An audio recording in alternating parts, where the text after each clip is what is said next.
Thank you for joining us for today's PD, Universal Design for Learning, UDL, Part 2, which is the deeper dive in which we will get to share the hows and the whats of UDL. My name is Joanna Perez, and I'll be one of your presenters along with my colleague, Ana Luciani Cervantes. This presentation is approximately an hour and a half in length, and it will include opportunities for activities. So we recommend having a notebook or paper ready to write down any notes or to record your reflections. Also, please feel free to pause the video as needed to give you the necessary time to reflect, complete any of the activities, or to take short breaks.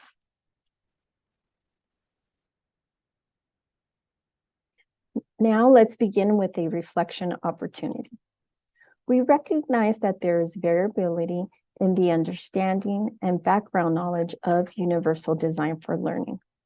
So let me ask you, after participating in part 1, a UDL overview, what is your comfort level with universal design for learning now? Take a moment to look at this chart and reflect. Write down the number of where you are at with your understanding of UDL.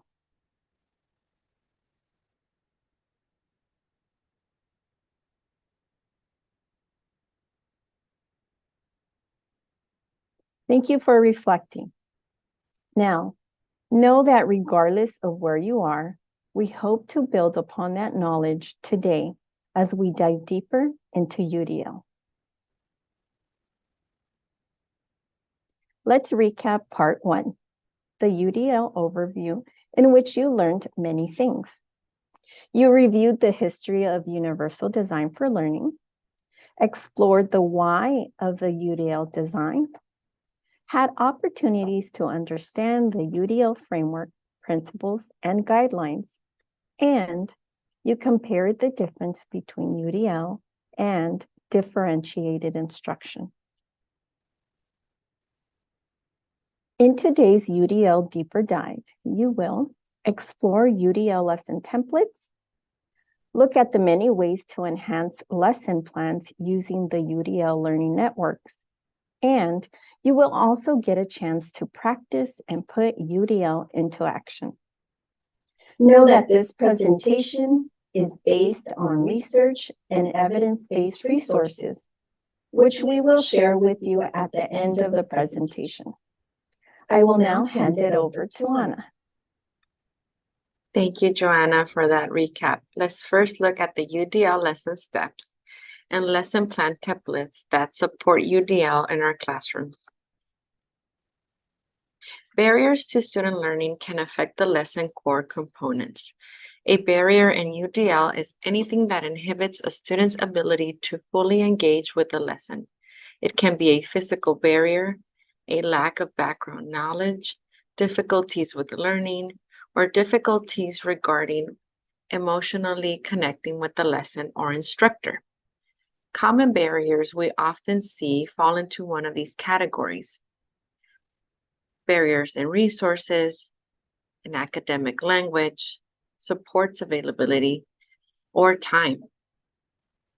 Barriers in resources. For example, we may have limited choice of tools, limited amount of leveled materials, and limited scaffolds to aid comprehension. Barriers in academic language. For example, vocabulary may be too difficult, may be in a situation where there are limited ways to present vocabulary, or we are only presenting vocabulary in English without other languages as scaffolds. Barriers in time. We may not have enough time to scaffold instruction or to activate prior knowledge or model skills. And barriers in supports. Sometimes the necessary tools are withheld or unavailable to us and our students. We may see that we may need additional support to access text or additional visual supports to aid comprehension. Everyone has some barriers in learning, but one of UDL's main goals is to remove those barriers. The UDL lesson planning process calls out for the UDL principles and guidelines. There are 6 key components to the lesson planning process. At the end of the process, of course, we know we have to teach our lesson plan once it's designed. And as good educators, we must reflect on our teaching practices and students' learning to make proper adjustments. And the heart of the lesson planning process is to keep learner variability in mind. Think about who your learners are and how will they best respond to the lessons. What barriers do we need to remove for them to learn? Today, we will dive deep into the goal, the assessment, and methods and materials lesson components of the lesson planning process.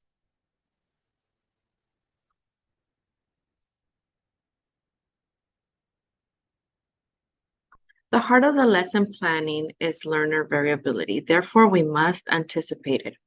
That is, if we know our students, we will design for them. When designing your lesson plan, are you including strategies that support the learning goal and your students? Ask yourself the following questions. For engagement, do the design strategies support the range of my students' interests, efforts, or self-regulation?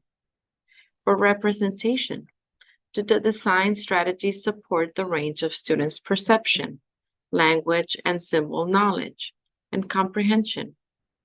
Knowing your classroom's learner variability, for action and expression, do the design strategies support the range of my students' physical action, expression and communication, and executive functioning? Take a couple of seconds to read some of the samples shared on this slide that may have the answer to the previous questions.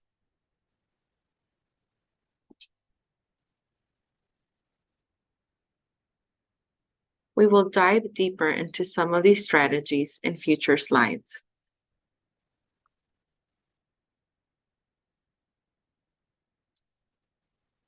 Here are some specific questions to think about when lesson planning. Take a few seconds to look at these.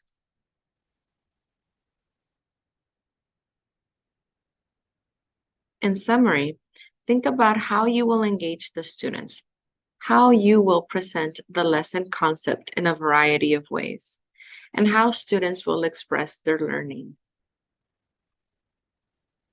To do all of this, the key is to provide them with choice and options within each of the learning networks. Let's take a look at some lesson plan templates with Joanna up next.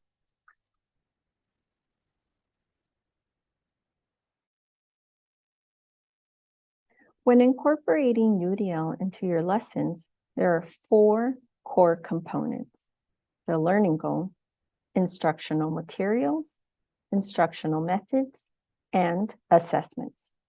Now let's look at some of the lesson plan templates that can assist you in designing a UDL lesson that incorporates all of these 4 core components.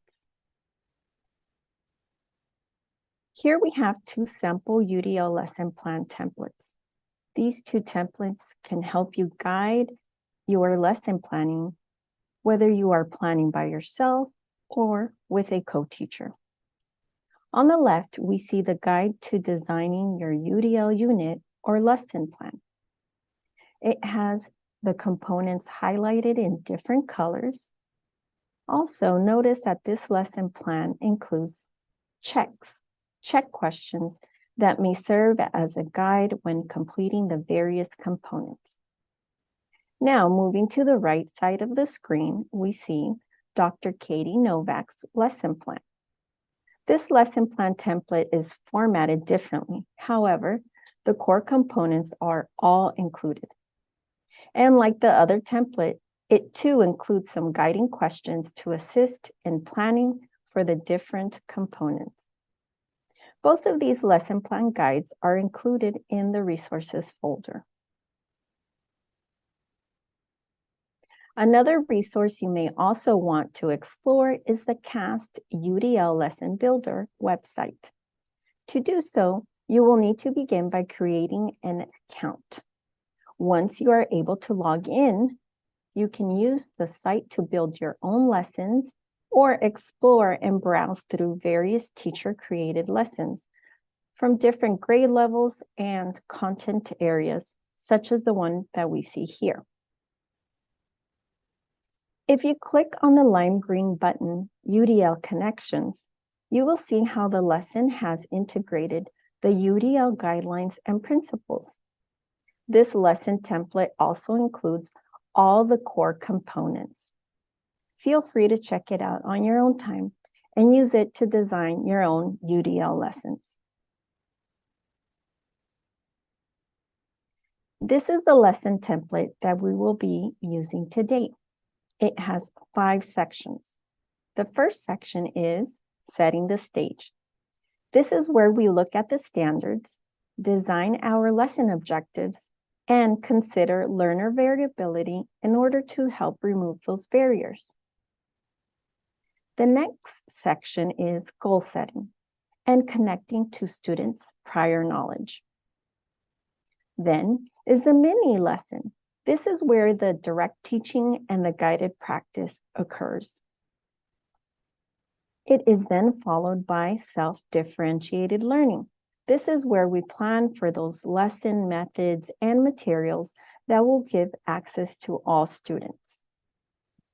And of course, we have a self-differentiated assessment step, where students will demonstrate what they know with a formal assessment and/or closure activity. See how all the lesson components have the UDL elements to consider as you plan for those sections, and how learner variability needs to be considered in each component. For today's focus, we will dive deep into the sections and components of goal setting, methods and materials, and assessments. Back to you, Anna. Now let's look at the UDL lessons components that allow us as educators to enhance and design an inclusive lesson plan. Every good lesson begins with strong learning goals. When planning a UDL lesson goal, an educator will proactively anticipate learner variability. Here are some questions that can be used to guide you in the process of developing a lesson goal. Now, please take a moment to read and reflect on these questions. Is there a question or set of questions listed here that you have not previously considered when lesson planning? Pause the video and write down the question or questions that you have not considered when lesson planning. Ask yourself why you have not and what can be the factors leading to this.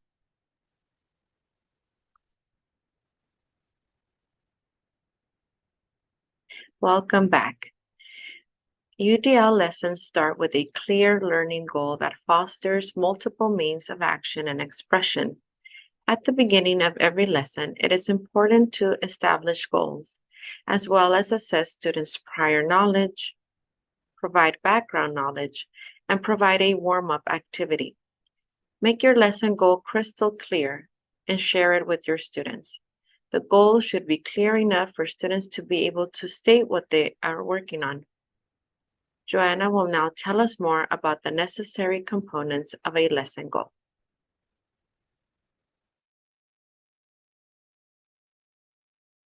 Like Anna just stated, UDL lessons start with a clear learning goal, a goal that is based on the state standards.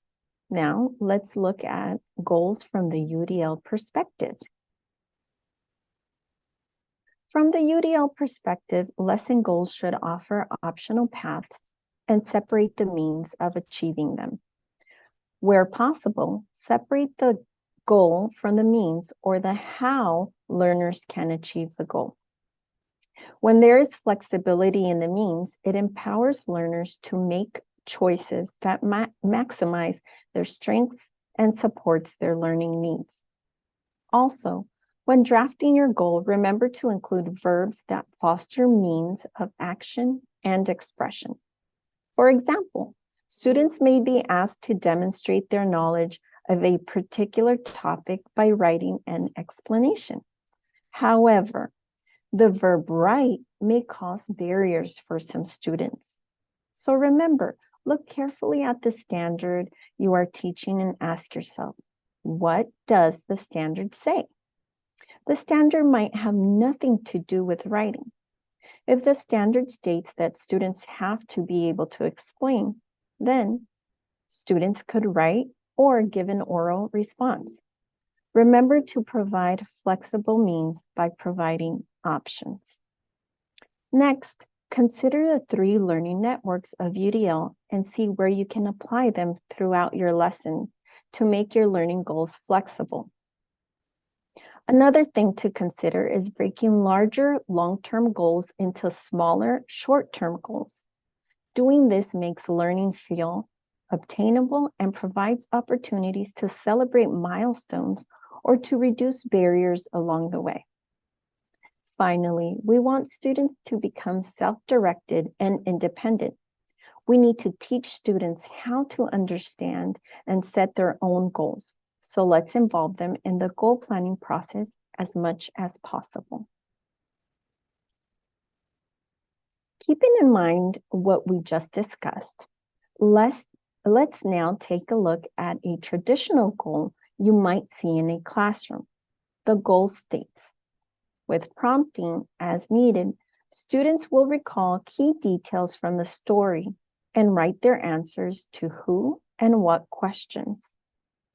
With the traditional form of goal development, the goal as well as the student choices for attaining the goal are usually determined by the teacher, and learner variability is not taken into account. Now let's look at the Common Core standard that this particular goal was written for.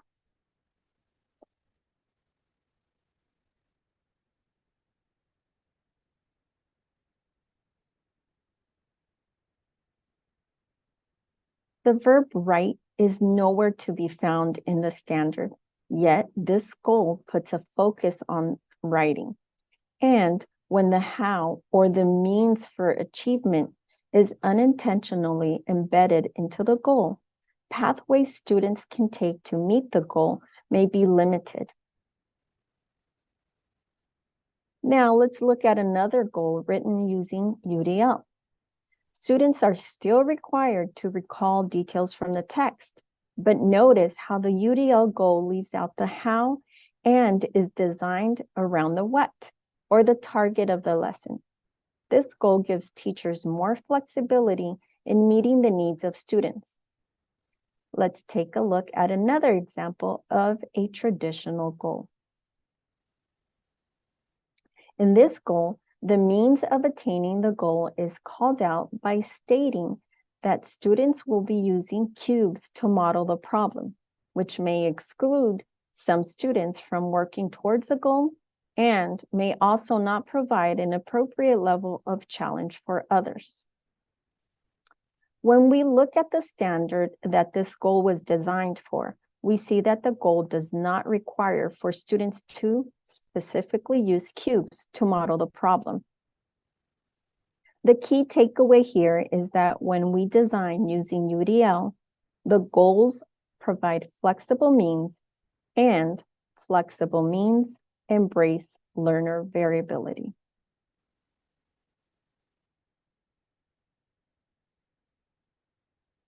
We are now going to watch a short video of an educator named Lindsay. Lindsay speaks to her experience with developing lesson goals pre and post UDL. Like Lindsay, many of us may have used the standards and the materials we had at our disposal to develop a lesson goal. Now, let's listen to her testimonial. After reevaluating her unsuccessful math lesson, Lindsay Tavares decides to rework the goal she initially had for the lesson. The way that I came up with my goal for this lesson before I used UDL applied to it was I had looked at the materials in front of me, and I had sort of made a marriage between the standards and what I had with materials, and sort of come up with this hybrid goal that talked about what they needed to learn, but also what materials they were going to use, which was my first mistake. Initially, I had thought that that was just, giving extra detail, being very complete in my lesson planning, things like that, but that was totally backwards. That was boxing myself and all of us into something very narrow that didn't give me a lot of room to meet the needs of all the learners in my classroom. I realized that the first part of my goal was okay, the one that was aligned to the standards and just talked about what they actually had to learn and had to be able to understand. It was the fact that I had embedded the means in the goal that was causing all these problems for me. And in my case, that implied scissors and cutting and pasting and all sorts of things that just turned out to be a nightmare in terms of classroom management. As soon as I realized that I had embedded the means in the goal and that had, brought up all these barriers that I was trying to face in my lesson, then as soon as I was able to eliminate that, my goal was much more streamlined in a way, but also much more broad, because it was able to let me, go about achieving that goal any way that I needed to with the learners that I had in front of me.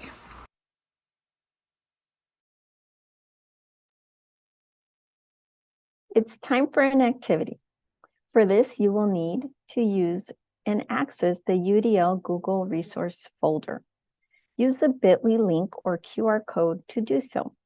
Within the resource folder, you will find another folder titled Goals. This folder contains the document Tips for Developing Learning Goals. We would like for you to take a few moments and locate and explore that document. So please go ahead and pause your video to complete this activity and then restart once you are finished.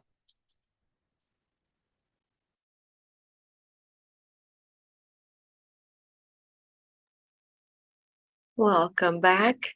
Now that we heard about goal planning, let's dive into the assessment component. We usually think of assessment as the last item in our lesson plan, so therefore we may leave that assessment planning till later. However, when the lesson is in alignment with the goal, it stays on a defined path. Let's look at this metaphor of the road. The goal becomes the center line on the road of the lesson.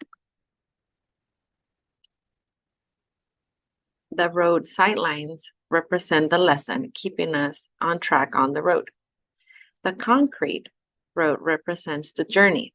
It represents the methods, the materials, and activities that we, along with our students, will use and participate in along with the ride. However, for us to get to our final destination, there needs to be a marriage. The book Design and Deliver, Planning and Teaching Using Universal Design for Learning invites us to think of our learning goal and assessment as destined to be married. The information collected is only valuable when considered through the lens of the goal. The goal and the assessment must make these sacred vows so that their marriage withstands in the lesson planning world.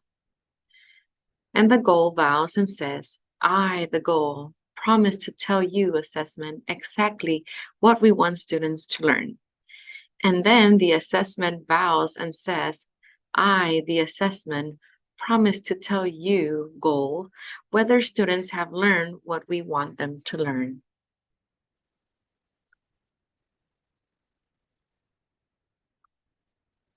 Okay, now we are going to practice noticing the keywords that connect and align the goals and the assessments.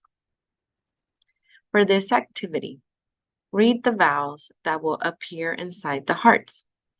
You will write in your reflection journals or sheets of paper or anything to write with the promise words that align the goals and assessments in the given vows. Let's do the first one together.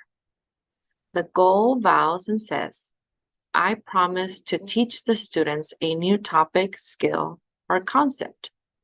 The assessment vows and says, I promise to assess their acquisition of that topic, skill, or concept.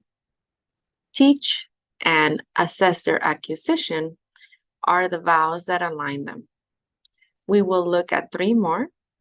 Please write in your reflection journal the promise words that align the goals and assessments.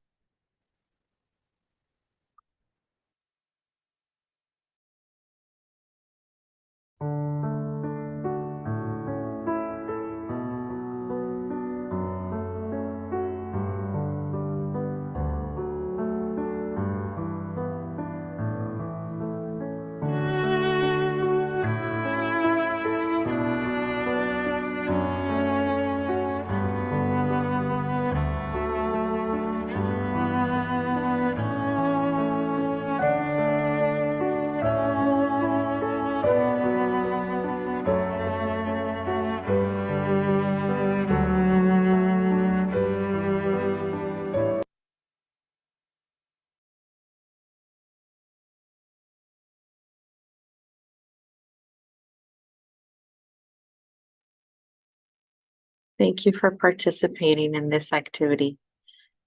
Assessment. So according to Universal Design for Learning Theory and Practice book, assessment is defined as the process of gathering information about a learner's performance to make educational decisions.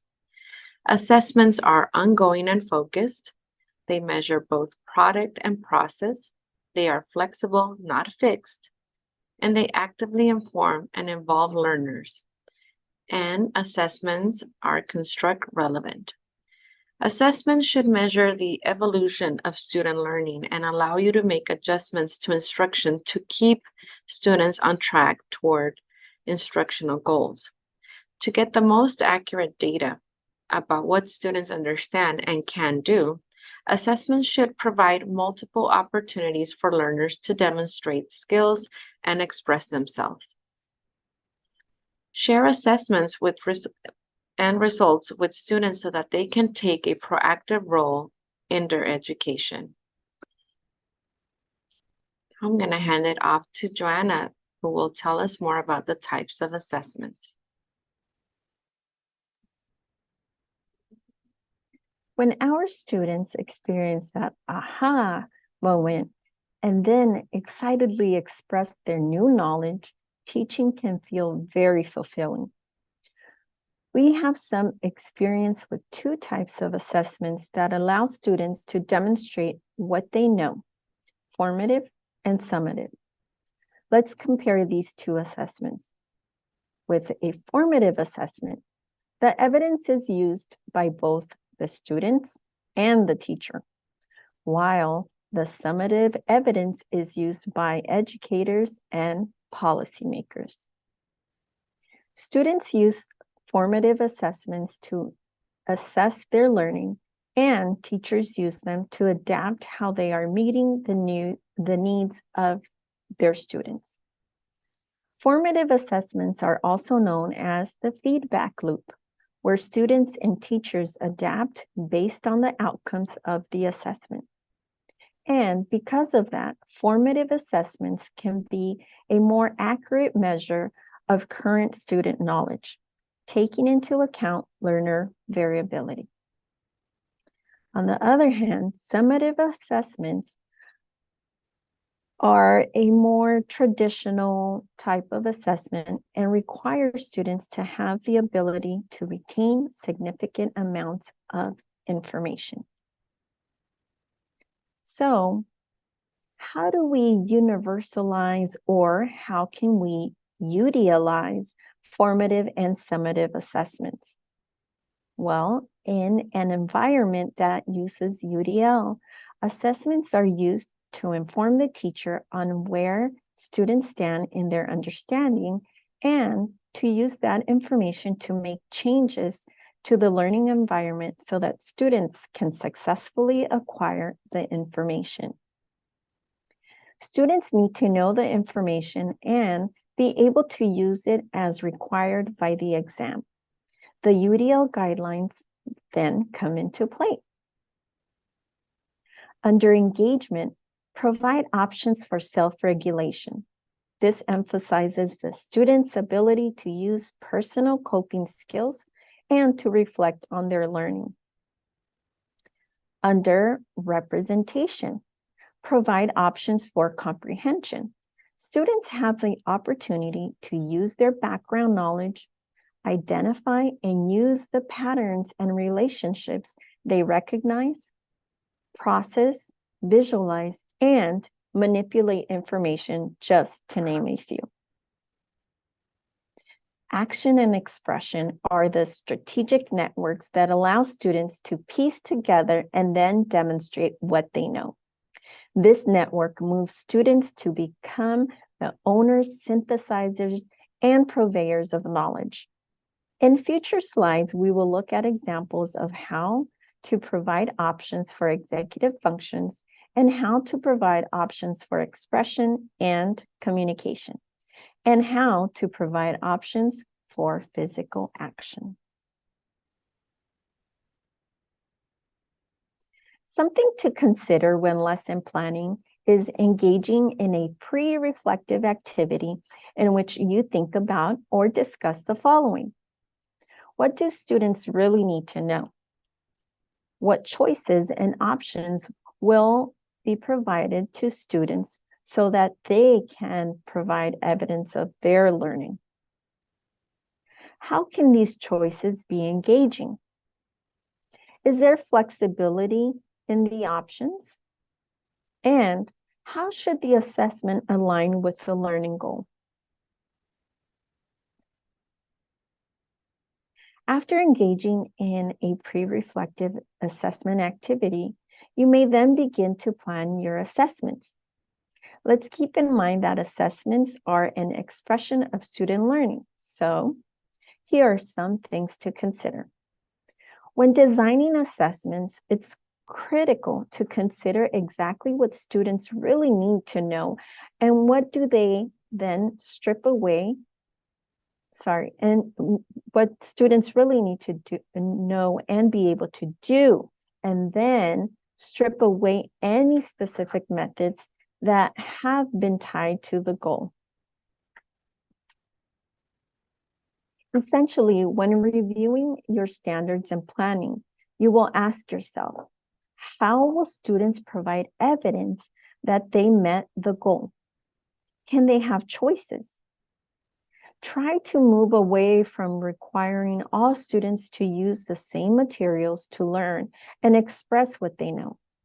Because of variability, they will not all need the same supports, and they should be empowered to know themselves as learners and choose what they need. It is still possible to do so with the adopted curriculum and by asking yourself the following questions. Is it possible to include choice in how my assessment is represented? How my learners can show what they know, or how my learners engage in the assessment process? How do flexible options still support the intended learning objectives that need to be measured? Within the lesson format, the closure is the time set aside to assess students' levels of understanding.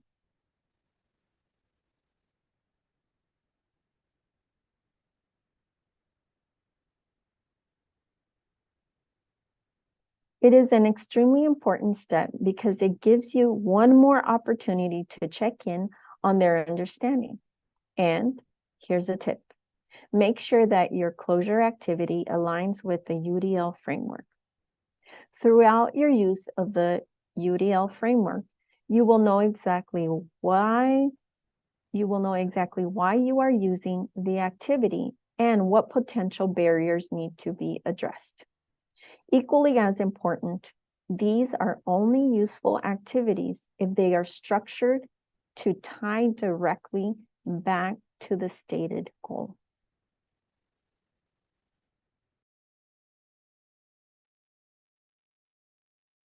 Now let's look at a quick comparison between traditional and UDL assessments.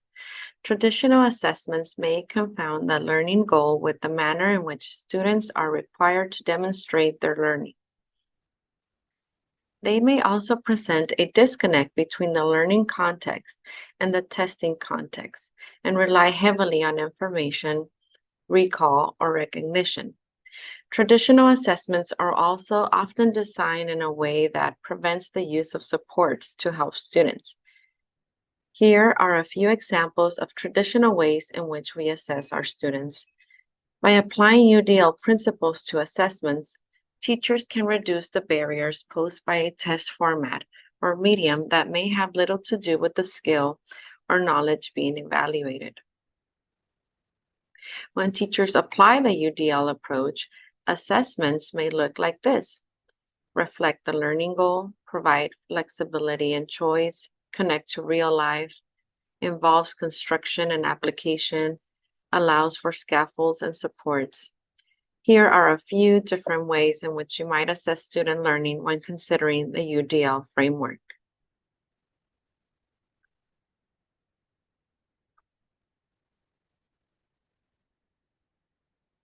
You will now see UDL ways taken from the book Universal Design Daily: 365 Ways to Teach, Support, and Challenge All Learners Using UDL. Let's take a look at some examples of the engagement network in assessments. Teachers can provide options for self-regulation by teaching, modeling, and providing time to practice personal coping skills and strategies. Here are just some few ideas. Help them cope. Students need support to learn calming techniques and practice using them across situations and settings. They may need social emotional support. Model how to use tools like reminders, checklists, peer coaching, breathing exercises, reflections, and check-ins. You can conduct whole group lessons or approach students individually. Another strategy is the walkabout. Walking about is not only a good break movement, but also awakens creativity in the brain. Have students stroll around the building, playground, or garden area and jot down or draw a picture or take a photograph of examples of the concept you're studying. Take a break. Integrate brain breaks during your daily instruction. A brain break is an energizing activity that lasts less than 5 minutes, but helps students wake up, focus, and have a little fun. Let them fidget. During longer lessons, some learners may need a fidget toy or sensory object to keep their hands occupied to remain calm on the task and focus. Sensory tools may be customized and offered to all of the students in your classroom. And mind your mindset. Intelligence isn't fixed, but can be developed through effort. Students who have growth mindset are more willing to tackle challenges, learn from failure, and see criticism as useful feedback rather than a reason to give up. The UDL classroom regularly hears positive messages such as these: believe in yourself, you can always improve, embrace challenges, never stop trying.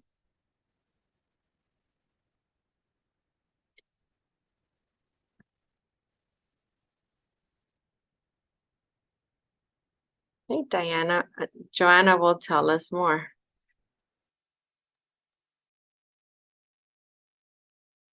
In the network of representation and assessment provides options for comprehension. This is where students can highlight patterns, critical features, share big ideas, and identify relationships of concepts.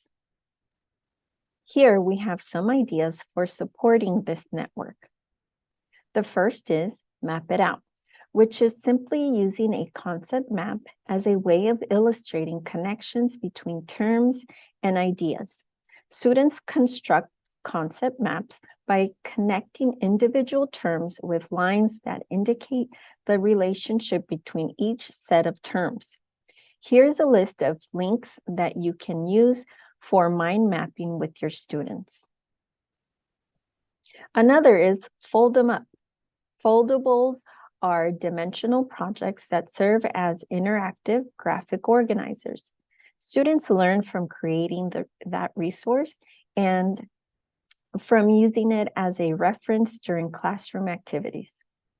When creating foldables, students can draw, glue pictures on them, or if possible, write down the words. Sorting activities like games, such as Sort It Out, are also fun and engaging for students. Consider concepts and items that can be classified, categorized, or ordered into 2 or more groups.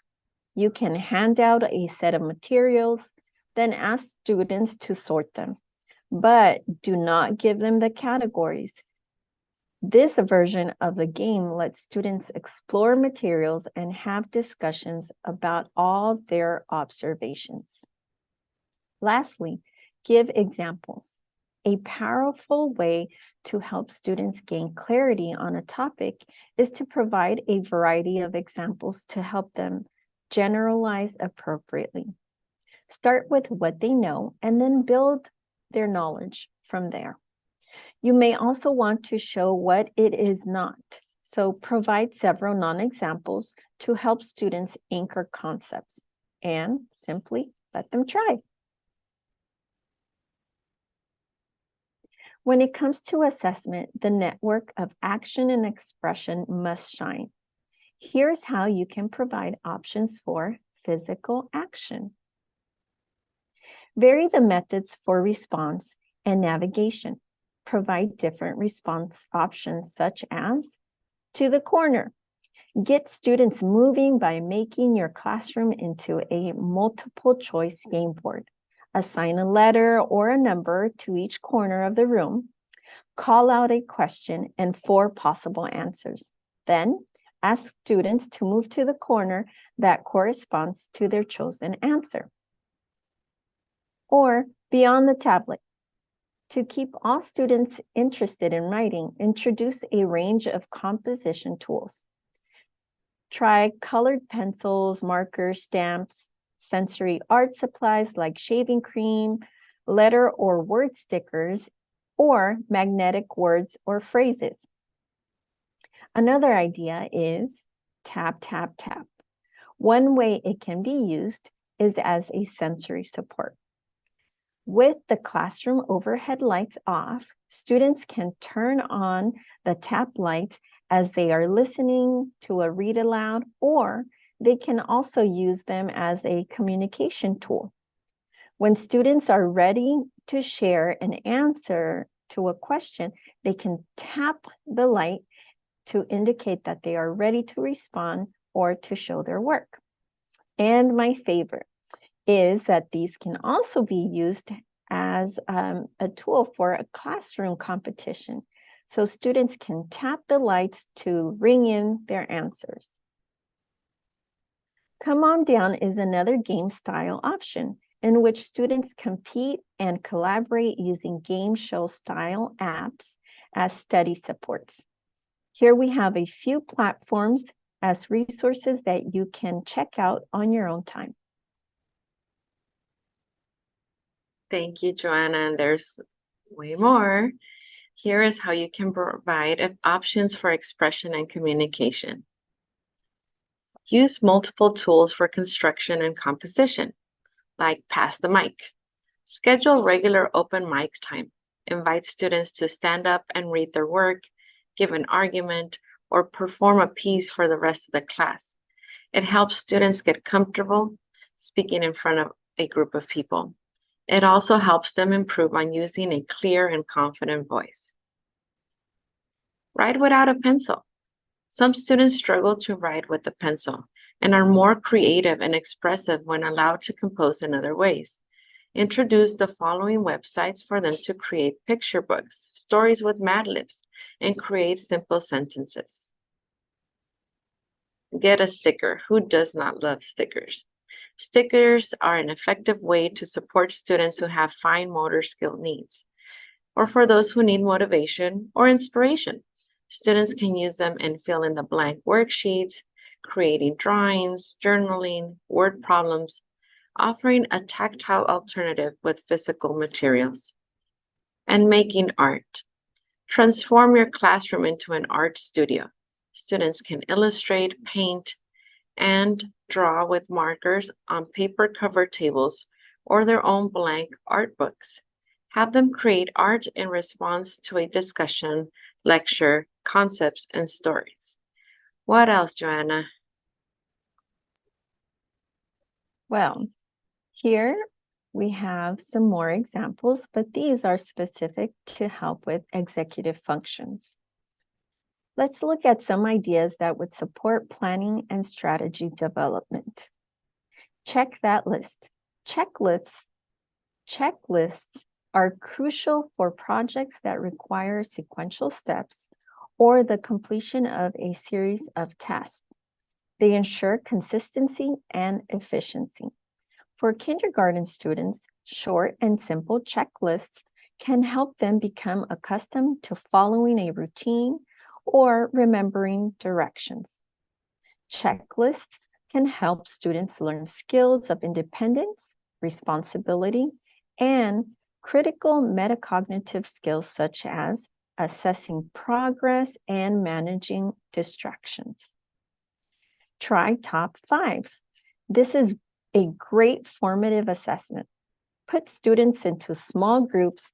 Ask them to brainstorm the top 5 things they have learned during a given day, week, unit, or lesson. They can create lists using colorful markers, sentence strips, sticky notes, images, or pre-writing messages that can all be put on a chart paper. Reverse the review.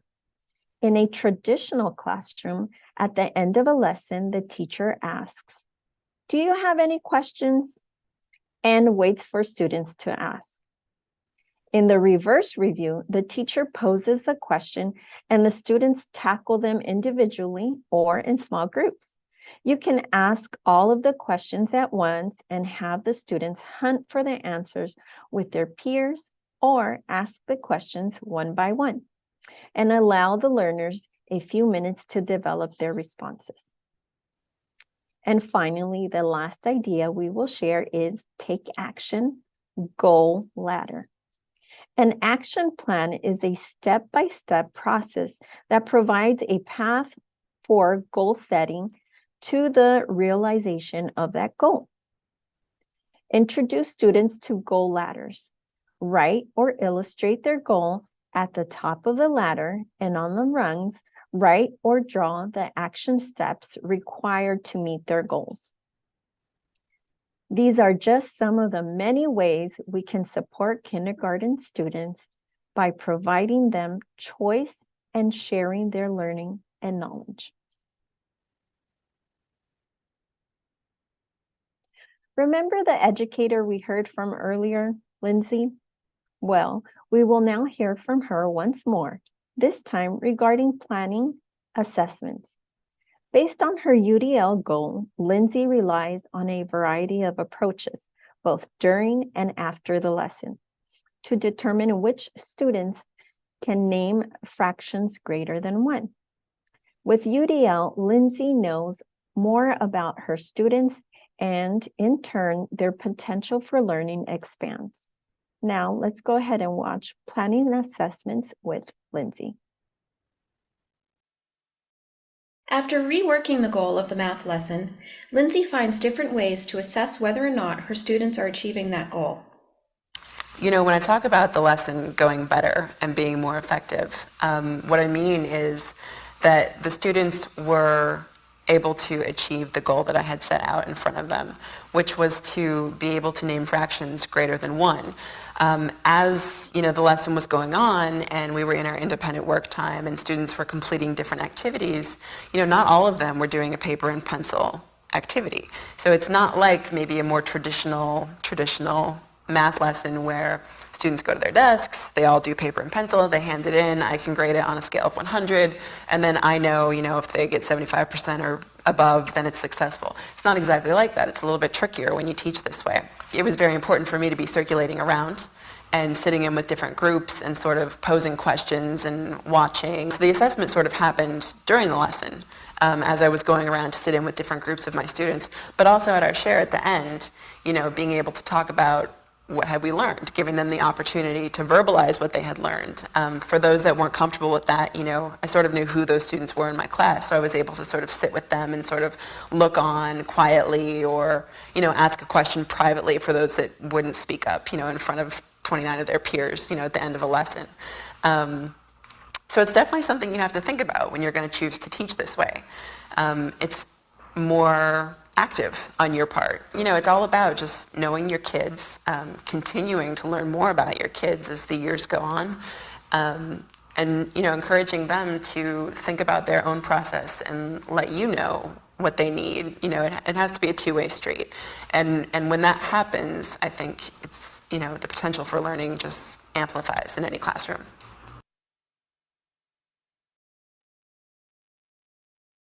At this time, we are going to provide you with another opportunity for exploration. So using the same resource folder you accessed earlier, please locate the subfolder titled Assessment. You will have a few minutes to explore one resource of your choice found within the assessment folder.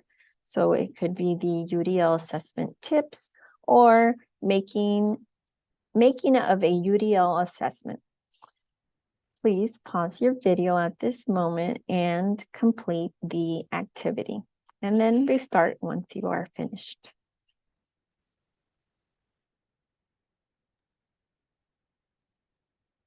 Welcome back. Now we will look at two more core components of the lesson planning process: instructional methods and materials.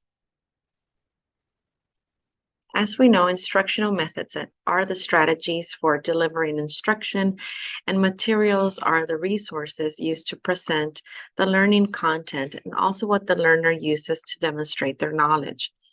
With UDL, students have a choice of which instructional methods and materials they will use to learn.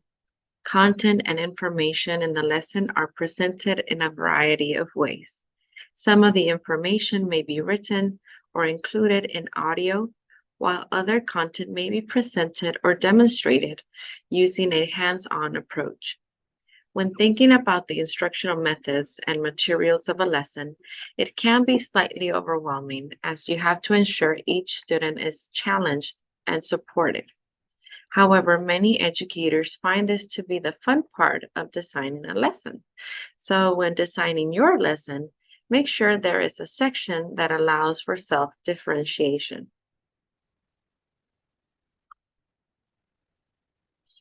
Instructional methods include the decisions, approaches, procedures, and routines that we as teachers use to enhance learning.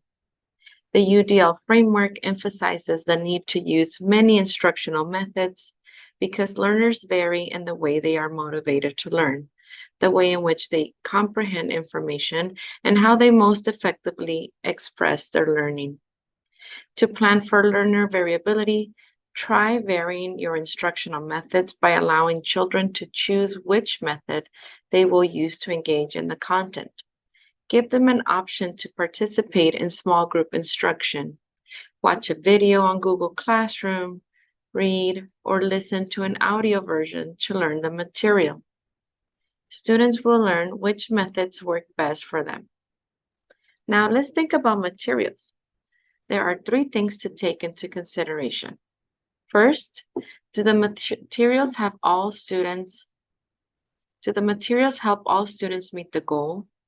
For example, if you're having students solve word problems, what materials do you provide to help students who struggle with reading? Second thing to consider, provide options for both tech and non-tech solutions. Some students prefer non-tech materials, while others may find an online resource more engaging. And the third thing to consider is you want to make sure students can use the materials you select independently. Students will be using these materials to complete activities on their own or in small groups, so they need to be easy to use. Remember, when thinking about the materials you will use, it is about having options available to meet the needs of diverse learners.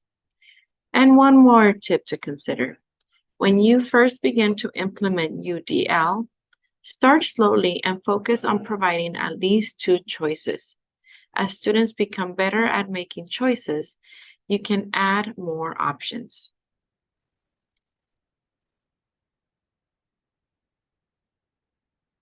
When lesson planning, think about the varied methods and materials you will use during the lesson to support learner engagement, to support understanding and interaction with the lesson concepts. Then make sure to include options and supports for how students get and process information, how students express their knowledge, and how you will support and evaluate progress toward the instructional goals. Ask what supports and scaffolds can be used as part of instruction to help students acquire the content and demonstrate what they are learning. And ask, do students have a choice in how they will build knowledge and access resources? As an optional tool to support you when planning for methods and materials, you may refer to the UDL interactive guidelines from the CAST website. These guidelines offer a set of concrete suggestions that can be applied to any discipline or domain in order to ensure that all learners can access and participate in meaningful, challenging learning opportunities. For example, if a teacher is looking for ideas on how to provide multiple means of representation, specifically for comprehension, they can use the interactive guidelines and select the most appropriate checkpoint. As you see here, let's say the students need support with checkpoint 3.3, guide information processing and visualization. Then the teacher can use the interactive guidelines to access the various suggestions that can help make information comprehensible to a wide range of learners. As you see here, we see a bulleted list of recommendations for checkpoint 3.3. We hope that you too will find the UDL interactive guidelines helpful when planning your lessons. In the next few slides, we will review examples of supports for the 3 different networks: the effective, recognition, and strategic networks. Now let's begin by exploring a few suggested supports for methods and materials that support the effective networks. For the purpose of today's training, we will only present examples for selected guidelines or checkpoints. These will be highlighted in red. Now let's take a look at some examples for checkpoint 7.3, minimize threats and distractions. The optimal instructional environment offers options that reduces threats and negative distractions for everyone in order to create a safe space in which learning can occur. Those options may include class routines, the use of charts, calendars, and visual schedules, which can be created for the entire class or for individual students. Other supports to consider may also be visual timers or visual cues. Fostering collaboration and community, checkpoint 8.3, supports sustaining effort and persistence. Teachers can establish collaboration and community in the learning environment by incorporating in their lessons cooperative learning groups with clear goals, roles, and responsibilities. Teachers can also encourage and support opportunities for peer interactions and supports, such as peer tutors. These methods and many others listed in the framework will begin to foster skills that 21st century learners need in order to communicate and collaborate effectively. Lastly, let's look at options for self-regulation. Checkpoint 9.2, facilitate personal coping skills and strategies, recommends providing differentiated models, scaffolds, and feedback for managing frustration and seeking external emotional support, as well as for developing internal controls and coping skills.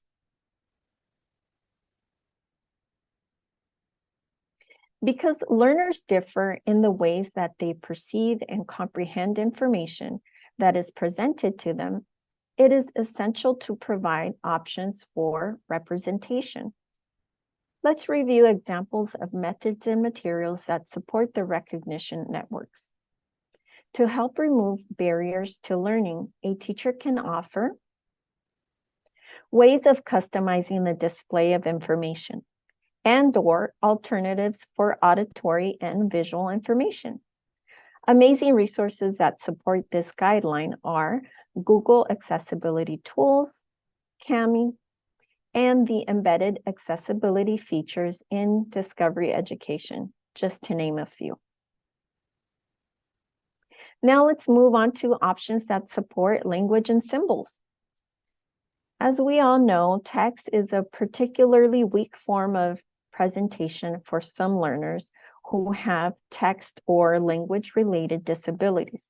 So providing alternatives, especially illustrations or interactive graphics, can make the information in text more comprehensible for any learner and accessible for some who would find it completely inaccessible in text. So let's look at checkpoint 2.5, which recommends illustrating through multiple media by presenting key concepts in one form of symbolic representation paired with an alternative form. So for example, presenting a math equation with an illustration or modeling it with manipulatives. Finally, let's look at an example of a checkpoint that supports comprehension, and that would be checkpoint 3.1, activate or supply background knowledge, which recommends the use of advanced graphic organizers. So let's say, for example, KWL charts and concept maps. And also, it is recommended in this checkpoint to pre-teach critical prerequisite concepts through demonstration or also through models. And now moving on to methods and materials that support the action and expression networks. To reduce barriers to learning that would be introduced by the motor demands of a task, teachers may consider providing alternative means for response, selection, and composition. Checkpoint 4.1, vary the methods for response and navigation, focuses on providing flexibility for responses. Options may include paper and pencil, a word processor, or speech or dictation applications. However, simply providing these as an option is not enough. Students must be explicitly taught how to use the tools for expression before those tools are offered as an option. Another guideline that supports the strategic network is provide options for expression and communication, specifically checkpoint 5.1. Using multiple media for communication provides options for reducing media-specific barriers. However, unless specific media and materials are critical to the goal, it is important to provide alternative media for expression. So for example, students may compose in multiple media such as text, speech, illustration, storyboards, dance, or movement, just to name a few. Teachers may also provide them with physical manipulatives. So for example, blocks, 3D models, base 10 blocks, so that students have the opportunity to express what they know with the materials that they are most comfortable with using. The last guideline is provide options for executive functions. This guideline asks students to think strategically by monitoring their progress and reflecting on goals. Checkpoint 6.1 recommends guiding appropriate goal setting by providing several supports, including the use of guides and checklists for scaffolding goal setting, and it is also recommended that teachers post goals, objectives, and schedules in an obvious place in their classroom. Now we are going to hear from an educator who will share her insights for planning methods and materials using the UDL framework. I think that UDL impacts lesson planning by making it easier to do. Because when I sit down and I look at what my goal is for my students, in other words, what is it I want them to learn, then I can go back to my UDL framework and I can say, okay, I want to get them to that location as many different ways as possible. And so I can just it is kind of like a buffet. You can go in and you can say, okay, I want something audio, I want something visual, I want something hands-on. And by using the framework, you're automatically going to naturally begin to find pieces and parts to the long-range plan that fit nicely into that puzzle, so to speak. Now it's your turn to explore the interactive UDL guidelines from the CAST website. Within this interactive tool, you will find various suggestions for methods and materials that support each of the learning networks. The focus of your task is for you to select a guideline or a checkpoint, or you can select more than one if you'd like, and explore the suggested methods and materials listed for that checkpoint or checkpoints. So please go ahead and at this moment, pause your video to complete your activity and then restart once you are finished.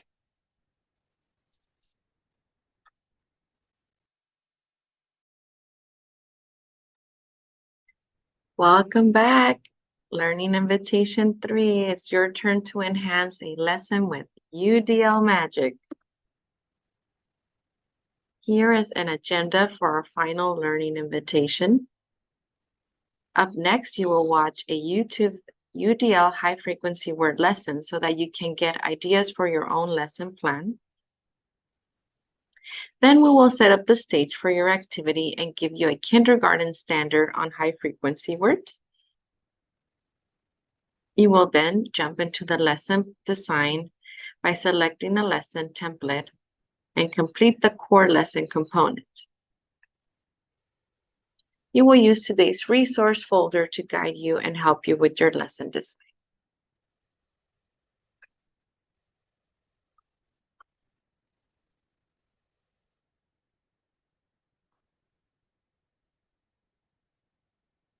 Okay, up next, we will watch an example of UDL in a kindergarten classroom.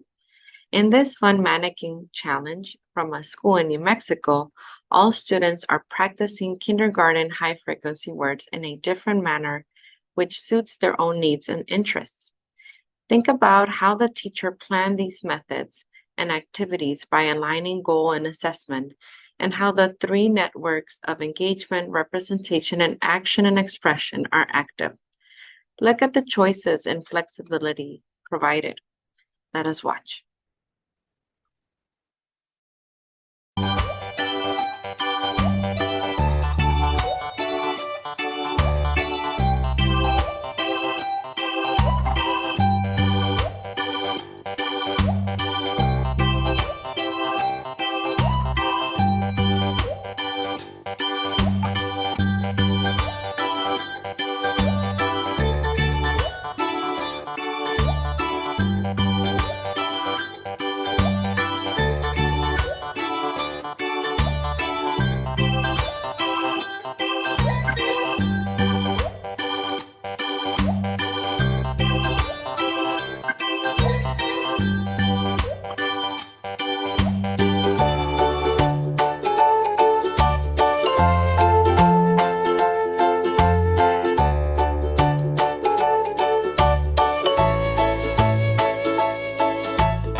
That was fun to watch.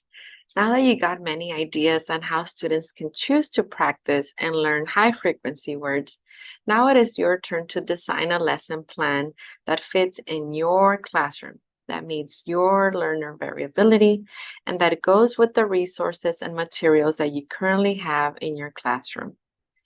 When we set the stage, we look at the unit, the standard, the lesson objectives, the language objectives, and we consider the barriers. To set the stage, we must remember who our students are, and we must remember our learner variability. For your lesson plan, here is the standard that you need to work with.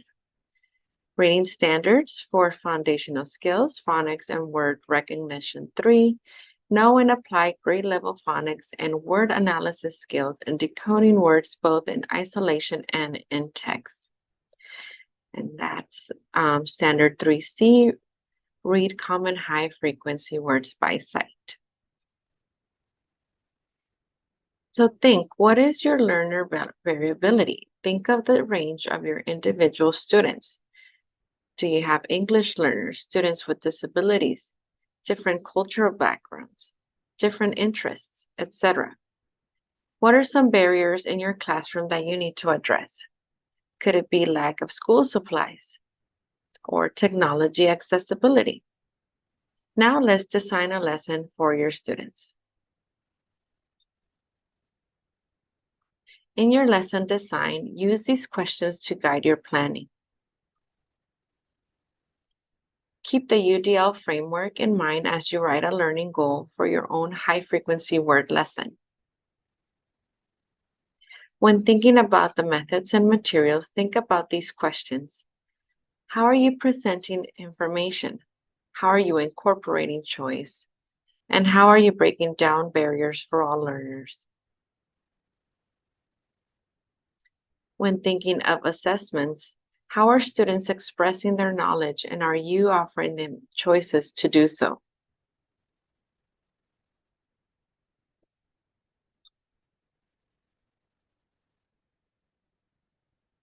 Okay. Inside the Google UDL Deeper Dive resource folder that you can find with the bit.ly or QR code, you will find what you need to complete the task. On the slide, you can find the links for that Google resource folder. For the lesson plan activity, follow these steps. Open the resource folder, then open the lesson planning folder, then open the lesson plan templates folder. Select a lesson plan template that you would like to use. Then click File on the top left-hand corner and make a copy of the template. Make sure you save it in your drive and get started. Design your high-frequency word UDL lesson plan. At this time, you may pause the video. You will have 20 minutes or so to work on your UDL lesson plan on high-frequency words.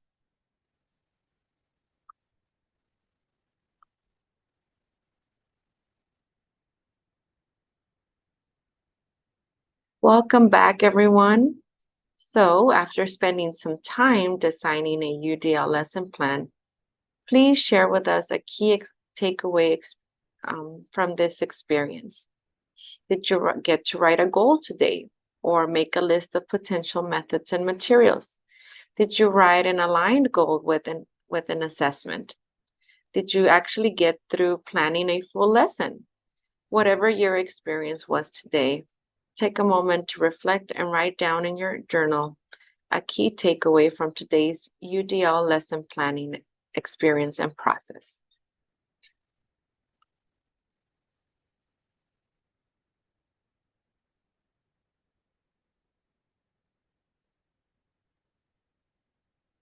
Wow, we covered so much information today. Here's a recap of today's UDL Deeper Dive. UDL lesson plans consider 4 curriculum components: goals, methods, materials, and assessments. Educators have many options and choices for how to format their lesson design. And if you are still feeling unsure about any one of those components, use this resource as a guide. This chart was intended to help strengthen your understanding of the UDL core components and principles. In addition to the resource sheet, we are also going to share just a few more resources with you. Here are resources that were used to design this UDL presentation and the part 1, the UDL overview. These are great books and they include many ideas. We also have here listed some websites with a plethora of valuable information. We strongly recommend that you continue to explore these resources. Other resources you might also find helpful when planning out your lessons are these Padlets.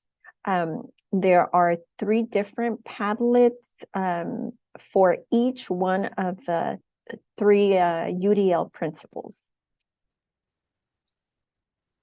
And if you haven't done so already, we highly encourage you to join our Schoology course, the TK-12 core instruction course, and also the Increasing Inclusive Practices Toolkit, and that one is specifically a group. Finally, here is our team's contact information. Should you have any questions, please reach out to any one of us. And thank you so much for joining us. Happy UDL planning.